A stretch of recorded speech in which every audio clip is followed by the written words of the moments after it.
राधे राधे गुरु जी। जी। मैं नेपाल से आया हूँ, मुंबई में काम करता हूँ। तो मेरा आपसे कुछ प्रश्न था तो मैं पूछना चाहता हूँ, क्या कोई क्षत्रिय का लड़का ब्राह्मण की लड़की से शादी कर सकता है? करने को तो आजकल कोई भी किसी से कर रहा है, लेकिन धर्म इजाजत नहीं देता।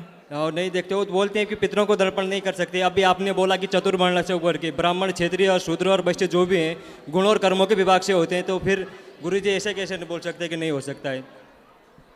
तो गुण कर्म इसको श्लोक को पढ़ा है आपने? हाँ पढ़ा है गुरु जी इसकी मैंने। व्याख्या पढ़ी है? हाँ पढ़ी है।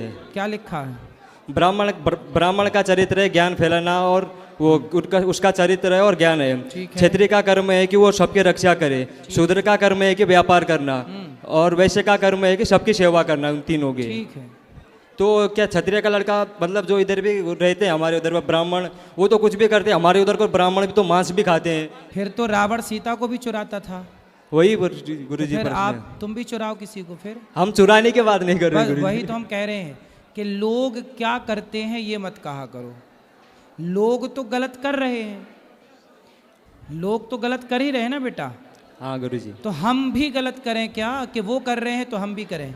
नहीं वो नहीं था गुरु जी। इसलिए हमारे जो परंपराएं हैं, ब्राह्मण का विवाह ब्राह्मण में हो, क्षत्रिय का क्षत्रिय में, वैश्य का वैश्य में, शूद्र का शूद्र में, हाँ गुरु। तब जाके व्यवस्था बनेगी। हाँ गुरु जी। यदि मनमाना किसी का किसी से कर दोगे तो वर्ण संकरता फैलेगी, और वही वर्ण संकरता समाज को हानि पहुंचाएगी। और दूसरा प्रश्न मेरा ये फिर था गुरु जी। पितर कहते हैं पितृलोक भी पानी नहीं लेते वर्ण संकरी समाज से। हाँ नहीं दे सकते पितरों को, फिर पिंड भी नहीं दे सकते उसमें हाँ, फिर। हाँ। इसलिए जमाना मर्यादा बिगाड़ रहा है, बिगाड़ने दो, हम तुम ना बिगाड़ें। उन्हें ज्ञान ना होगा पर हमें और आपको तो ज्ञान है, इसलिए हम आप बच के चलें। बस कौन क्या कर रहा है सबके ठेकेदारी अपन बिल्कुल ना लो, क्योंकि समाज में बहुत लोग 99% लोग गलत ही कर रहे हैं, इसलिए सबका अपन क्या ठेका लें। तो दूसरा प्रश्न मेरा यह था कि बोलते हम शरीर यहीं छूट जाता है, आत्मा जाती है अपने कर्मों के हिसाब से उधर स्वर्गलोक में सुख भोगने या पाप लोक में अपने कर्मों का उगड़ने के लिए। तो आत्मा को तो सुख दुख कुछ भी नहीं होता, तो उधर स्वर्ग में सुख कैसे भोगती है और नर्क में यातना कैसे भोगती है गुरु जी? आत्मा को सुख दुख नहीं होता, पर ये बताओ कि आपको सुख दुख होता है कि नहीं? हाँ होता है हमको। कैसे होता है? मन जैसा रहेगा वैसे ही, मन को सुख लगेगा तो सुखी रहते हैं, दुखी रहता है तो दुखी रहते हैं। हाँ, इसी को कहते हैं सूक्ष्म शरीर। हमारे पास 3 शरीर होते हैं। एक स्थूल शरीर जो आपका शरीर दिख रहा है, जो हमारा शरीर है, स्थूल है। एक शरीर होता है सूक्ष्म। जब आप सोते हो ना, तो आप सपने में देखते हो कि हम वृंदावन आए, फलाने से मिले, तो आप तो बिस्तर में सोए थे घर में, पर सपने में आप वृंदावन आ गए। तो कौन आया? आप ही तो आए। हाँ पर सपने वाले शरीर को भी तो कुछ नहीं होता ना। सपने वाले शरीर को सूक्ष्म शरीर कहते हैं। हाँ उसको भी तो कुछ नहीं होता है, आवाज कोई भी अभी बताएंगे, अभी बताएंगे उसे क्या बोलते हैं। सूक्ष्म शरीर। सूक्ष्म शरीर। एक और शरीर होता है कारण शरीर, जिसके कारण हमें मनुष्य का जन्म मिला, या कुत्ते का मिला, या स्त्री का मिला, या पुरुष का कारण। तो जब हम मरते हैं तो हमारा ये शरीर तो चिता पे जल जाता है, तो यमराज किसे लेकर जाते होंगे, नरक या स्वर्ग? हाँ वही प्रश्न। वही है सूक्ष्म शरीर, जिस शरीर से आपने सपना देखा था। सपना जब आप देखते हैं तो सपने में सुख भी होता है और दुख भी होता है। सपने में तो शरीर को सुख या दुख नहीं होता ना गुरु जी। उसमें आप सपने में जो मेरा शरीर है उसको आप कुछ काट भी दोगे तो दर्द नहीं होगा गुरु जी। सपने में दर्द तो नहीं होता, पर ये बताओ कि सपने में शेर दौड़े तो आदमी चिल्ला के उड़ जाता है कि नहीं?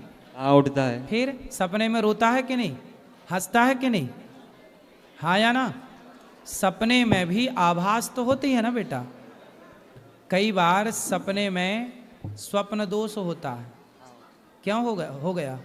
वहाँ तो कोई स्त्री नहीं थी, वहाँ तो कोई स्पर्श के लिए नहीं था, फिर क्यों आपका स्वप्न दोष हो गया? क्योंकि स्वप्न में भी जो आप क्रिया करते हैं वो शरीर प्रभावित हो रहा है। हाँ या ना? तो शरीर तो ये मर जाएगा, जल जाएगा, पर जो सूक्ष्म शरीर है, उस सूक्ष्म शरीर 4 चीज़ों से मिलकर बना है। मन, बुद्धि, चित्त, अहंकार। कबीर जी कह रहे हैं कि माया मरी न मर मरा, मन मरा मर मर गया शरीर, आशा तृष्णा ना मरी, कह गए दास कबीर। तो हमारा जो मन है वह मन ही यमदूत पकड़ कर ले जाते हैं, वही स्वर्ग नरक का भोक्ता बनता है। और जब अगला जन्म मिलता है आपको तो वही सूक्ष्म शरीर लेकर आप फिर पैदा होते हैं। ये शरीर बदलता है पर सूक्ष्म शरीर कभी नहीं बदलता। तो एक और लास्ट प्रश्न था मेरा गुरुजी, जो भी महिलाएं हैं तो वो उनका मानसिक धर्म होता है, तो उसमें उनको अपवित्र क्यों बोला जाता है गुरुजी? अपवित्र नहीं महिलाओं का बोला मानसिक जाता। धर्म होता है जो, अपवित्र नहीं बोला जाता। हमारे उधर वो पूजा नहीं कर सकते, खाना सुनो, वाने को छू नहीं सकते कहीं भी। ऐसा है ना, उसका बेटा एक साइंस है, विज्ञान, समझते हो ना। हाँ समझते हैं गुरुजी। आज के 100 साल पहले क्या पक्के घर होते थे? नहीं होते थे गुरुजी। आज के 100 साल पहले जंगल बहुत थे और जंगल में भेड़िया थे, शेर थे और हिंसक प्राणी थे, पशु पक्षी थे या नहीं थे गुरुजी? थे। उस जमाने में महिलाएं जो हैं आज की तरह ना, जैसे स्त्रियां जब मासिक धर्म आता है तो आज ना बहुत सारी व्यवस्थाएं हैं मासिक धर्म को, वो ब्लड जो निकलता है उसे रोकने के लिए। उस जमाने में ना पहले ऐसी सुविधाएं नहीं थी। क्या होता था कि महिलाएं कपड़े का प्रयोग करती थीं आज के 100 साल पहले मासिक धर्म में, रक्त के संचार को रोकने के लिए कपड़े का। फिर वो कपड़ा कहीं ना कहीं धो करके सुखाती थी। तो जो भेड़िया होता था या हिंसक प्राणी होता था, पशु पक्षी, वो खून की गंध कई किलोमीटर दूर से पा जाता था। तो जैसे महिलाओं को मासिक धर्म आया तो वो महिलाओं के जो खून निकला उस खून की गंध से वो आ जाता था और महिलाओं को अटैक करता था। इसलिए हमारे पूर्वजों ने कहा कि जब मासिक धर्म आए तब तुम्हें घर से बाहर नहीं निकलना है, तो गुरुजी मंदिर नहीं जाना है, उस समय कार्य नहीं करना है, ठीक है। इसलिए रोक दिया गया। उस समय महिलाओं को दर्द भी होता है कमर में, पेट में, पीठ में, तो आप रेस्ट करो 4 दिन 7 दिन जो भी हैं। अब रही बात पूजा की, तो पूजा आप बिस्तर पर पड़े पड़े मासिक धर्म, उस समय भगवान का स्मरण करते रहिए। भगवान का स्मरण करने का थोड़ी मना किया है, भगवान का चिंतन तो आप किसी भी हाल में कर सकते हैं। भगवान को स्पर्श नहीं करना, उसकी भी एक मर्यादा है। जब मासिक धर्म होगा तो स्त्री अस्वस्थ होती, उस समय स्वस्थ नहीं होती, वो दर्द से प्रताड़ित होती है। उस समय उसका मन पूजा में लगेगा ही नहीं। तो उसके लिए कहा कि भाई तुम्हारा मन लगना ही नहीं है तो आप पूजा ना करो, चुपचाप बैठ के केवल कमरे में भगवान का ध्यान करो। तो उस समय ध्यान की है, स्पर्श की पूजा का विधान नहीं है। ये सब चीज़ें बहुत साइंटिफिक हैं। उस जमाने ये सब आज थोड़ी बन गई, आज तो सब चीज़ों की व्यवस्था हो गई है। आज के 100 200 साल पहले महिलाएं कांच लगा के साड़ियाँ पहनती थीं। आज भी महाराष्ट्र में स्त्रियाँ साड़ी को कांच लगा के पहनती हैं, ठीक है। आज जो प्रयोग चलते हैं स्त्रियों के लिए, ये पहले नहीं था। पहले अलग तरीके से बहुत ज़्यादा तकलीफ थी पहले के टाइम पर।